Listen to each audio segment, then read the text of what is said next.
கடந்த 10 ஆண்டுகளுக்கு முன்பு காசாவில் கொல்லப்பட்ட இஸ்ரேல் ராணுவ வீரரின் உடலை ஹமாஸ் ஒப்படைத்திருந்த நிலையில் அவரது உடல் இஸ்ரேலில் முழு அரசு மரியாதையுடன் தகனம் செய்யப்பட்டது. கடந்த 2014ஆம் ஆண்டு ஹமாஸால் கொல்லப்பட்ட போது லெப்டினன்ட் ஹதர் கோல்டனின் வயது 23. ஜப்பானில் கியோட்டோவில் புதுமையான ஒரு கலை மையம் திறக்கப்பட்டுள்ளது.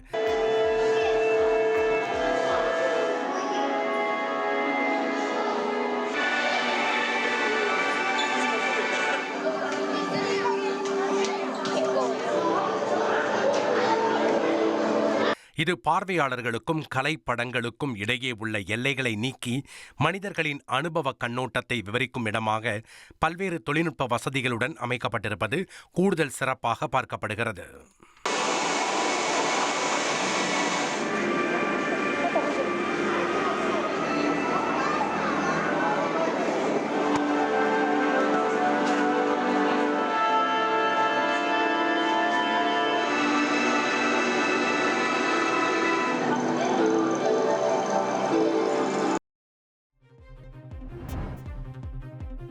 செர்பியாவின் தலைநகர் பெல்கிரேடில் ஆயிரக்கணக்கான மக்கள் தெருக்களில் இறங்கி பெரிய அளவில் போராட்டம் நடத்தினர்.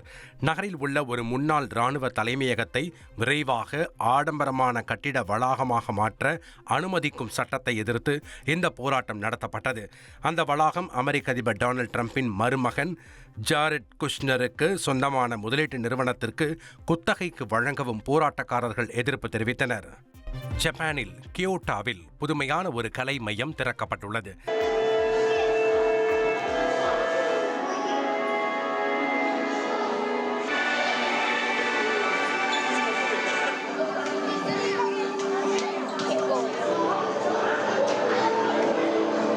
இது பார்வையாளர்களுக்கும் கலைப்படங்களுக்கும் இடையே உள்ள எல்லைகளை நீக்கி மனிதர்களின் அனுபவ கண்ணோட்டத்தை விவரிக்கும் இடமாக பல்வேறு தொழில்நுட்ப வசதிகளுடன் அமைக்கப்பட்டிருப்பது கூடுதல் சிறப்பாக பார்க்கப்படுகிறது.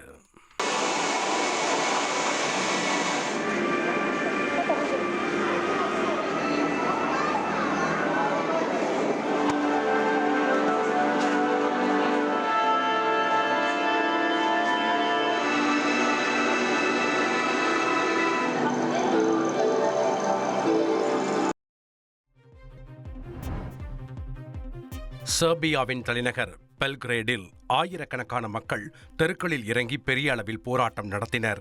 நகரில் உள்ள ஒரு முன்னாள் இராணுவ தலைமையகத்தை விரைவாக ஆடம்பரமான கட்டிட வளாகமாக மாற்ற அனுமதிக்கும் சட்டத்தை எதிர்த்து இந்த போராட்டம் நடத்தப்பட்டது.